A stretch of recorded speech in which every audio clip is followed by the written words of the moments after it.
Yes mbaniza akadde kano bagita Faali TV muli mutya mwasibye mutya Suna Beni ku polisi polisi ebingiddemu kusani bannamateeka bagamba ofulumyetu omukyala wabweru w'amaka lwaki obogoba omukyala sooka omuteekereteekere ogenda okubanga omuteeka abadde mukyala w'ebbanga lyonna ebyo bitambula akadde kano ku mitimbagano Mary Nambwayo gwe baagobye mukyala wa Suna Beni bano badde bakola bonna akubukedde fama embutikizi buli kumaja kuva mane paka lwakutaano waliwo pulogulamu abagiyita ndoza bukedde buti oba bagiyita yokumatya ku bukedde fama ya kampuni ya Vision Group Mary Nambwayo ye mukyala ogolengera mu kifaananyi mukyala wa Suna Beni era nga mulinamu n'omwana oba omu oba babiri badde balina kibebi kye babadde balina Andozo mulengera Mary Nambwayo abasinga bagambe kyagobeza Mary Nambwayo lwabutaba na kabina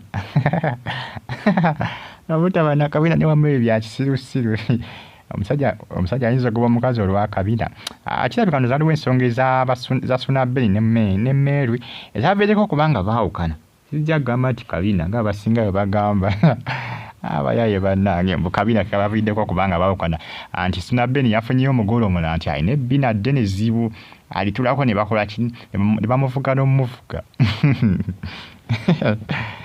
Faali TV subscribe atanyigene kale Kata Saudi Omani mugwange ebya Iraq Baghdad mbagamba nti muli bakabinyo okubanga mungi following bagita Faali TV abali mu Damamu abali Jida comments nza bambi mbebaza bagamba nti muli bamaanyi nnyo okubanga mungi following bagita Faali TV Suna Beni olunaku olw'okwesegula ekiro ayagobye omukyala mu nnyumba wabula ennyumba gye yamugobyemu omukyala ennyumba eyo bali mu kugizimba buzimbi era ebadde enatera okubanga ekomekkerezebwa kiraga nti ennyumba eyo baagisonda bonna ne Suna Beni era omukyala nti yazze mu nnyumba ye ng'agamba nti ennyumba balina okugibeeramu bonna olw'ensonga nti baagisonda bombi abula agalaga nti omukyala ono babadde baayawukana dda ne Suna Beni era omukyala yavuddewo we n'ajjaawo ku nnyumba ennyumba gye badde bazimba ye omukyala agamba nti Suna Beni yamwefuulira kati yayagala ddewa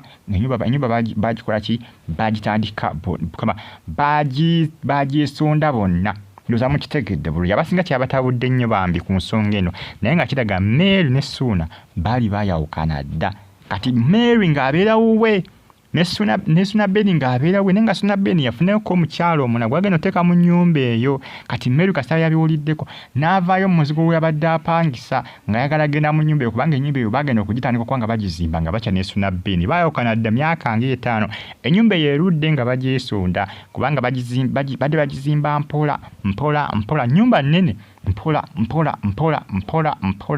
kati Mary ebiseera bwe baayawukanya ne Suna Beni kati Mary abadde abeerawo we nga n'ebintu yagula dde ebintu ebibye ne Suna ng'ali wuwe Suna era ng'afuna omukyalo omulala bbanga libadde ggwanvu nnyo kati yageeza okugendawo nga Suna Beni tasobola na kusuubira nti Mary ayinza okujja Mary yagamba nti ennyumba baagizimba bonna wabula okusinziira ku bannamateeka kw'ossa ne poliisi bagamba nti Suna Beni jangu ku poliisi bagala biyingizaamu kkooti emanyi amateeka oluusi nabagamba gafe balinga abakyala Suna Beni ajja kkakkana ayina ssente z'awadde omukyala ono ez'okugula ettaka kubanga kkooti ejja kumugamba lwaki mwesonda mwenna lwaki ye munno omukkiriza asigale ng'apangisa ng'ozimba ennyumba ate ng'ali mukyalawo n'ekyapa kwaliko emikono ebiri ye Suna Beni kyayagala ayagala nti ku kyapa ekyapa bakikyuse ekyapa bakisuse nti kubeere nga kuliko mannya ge gokka ekyapa kiriko abantu babiri naye atejjukira baayawukana era kkooti emugamba ssebo ogoba Mary naye ennyumba aginamu akafo naye kubanga ku kyapa kuliko abantu aba babiri abasinga bakyala bavudde nga balumba Mary nga bagamba Mary wakkiriza otya kubanga ogatta akasenteko n'ak'omusajja lwaki wakkiriza ekyapa kibeere mannya go n'ag'omusajja abasajja beefuula abasinga bagamba nti oba oliawo Mary singa akasente akake yakagulamu ettaka erirye kati saazo Suna Beni amwefulidde agaana ekyapa bakikyuse ate nga jjukira sigamba nti alina bwamuwadde awalala kooti Suna Beni ayinza okakkana ng'aguze ettaka n'azimbako n'ennyumba ng'alizimbidde Mary mwemulindeeko mulabe kubanga g'amazima awo abanga anyigirizaamuko ku Mary amateeka ga Uganda gaffe balinga abakyala nga bw'okiwulira gaffe balinga abakyala. Mary bamusibidde wabweru, ennyumba Suna Ben eyali agenda kubanga agimala kubanga ali bagenda kujingira n'omugole we gwe yafuna alina gwe yafuna omulala. Mbagambye ne Mary bayawukana dda. Tebabadde bonna ebbanga lino lyonna, just Mary yavudde eri gye yabadde babadde bayawukana dda nga Mary abeerawo we, kati Mary yavudde eri gye yabadde abeera. Ogenda mu nnyumba eyo, jjukira ekyapa kiriko abantu babiri, ye ne Ssuuna, Mary ne Ssuuna, babiri bokka. Ssuuna tanaba kubanga akikyusa. Ssuuna yabadde ali muteekateeka kubanga akikyusa era ng'ayagala Mary asayininge ku mpapula ezo. Ekyabasigala emmanya ga Ssuuna, Mary yabigaanye. Kyova yasudde ebintu n'akola ki? N'abitwala ku nnyumba eyo. Nagenda awulira nti ate Ssuuna aleeta mugole. N'agamba, oleeta mugole seewo mu nnyumba gye twasonda kale. N'akwatawo kanta mangu kanta okakanange tuteeyo ebintu.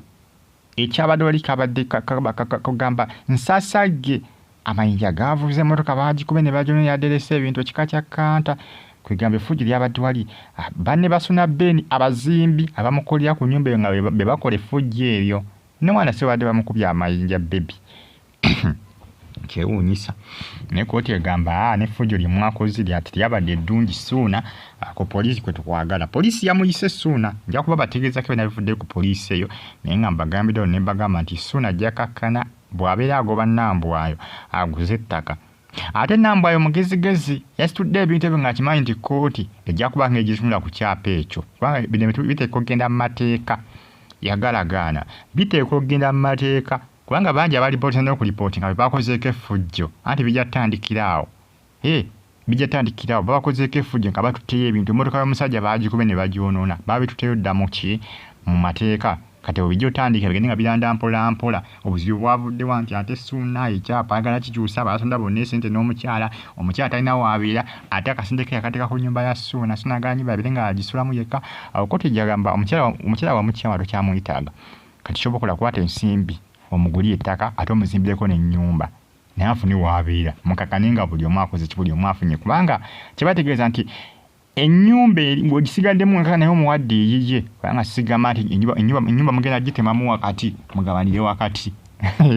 Buli omu atwale half oba half mutwale 50-50. Kooti egamba ennyumba tekisoboka. Ky'oba okola okubanga omuyambako muzimbire ennyumba n'attaka oligule. Omuzimbireko ennyumba naye afune waabeera ate muzimbire ennyumba gy'ayagala. Bagamba nti kalina muzimbire kalina. Okuwulira omusimbi ogutokomoka. Era wulira omusimbi ogutokomoka. Ssuuna ageza kubanga yeefulira omukyala n'ebiyinza obutakola. Ne waabeera omukyala mukwatira mu bwenzi biyinza obutamukolera. Kooti tajja biwulira ebyo gy'agamba ffe tebitukwatako ebyo. Kye twagala kubanga omuyambako obanga amuliiridde kubanga kumuliirira yali ex we bamuyita Mary Nambwayo akola ali ku Vision Group. Bakola bonna ku pulogulaamu ya Bukedde Butya naye kati bakyali bafumondozo ningira omukwano gwali mungi nnyo nga bakyali bonna naye kati ebintu byatabuka ebintu byatankuuka. Obuzibu bwava tewali amanyi naye ng'ebyennyumba byo bikyawanvuyira ddala. Omukyala yasuze bweru n'eggulu yasuze bweru mu kikomera. Kiri unbelievable. Naye nga bituufu. Mwoyo nnyo kubanga mujje kumenako n'okubanga musubscribing nga ne munyiganika naye nga amateeka ke gabiyingiddemu. Ssuuna ajja kakkana azimbye ennyumba empya ya Mary. Ge mazima.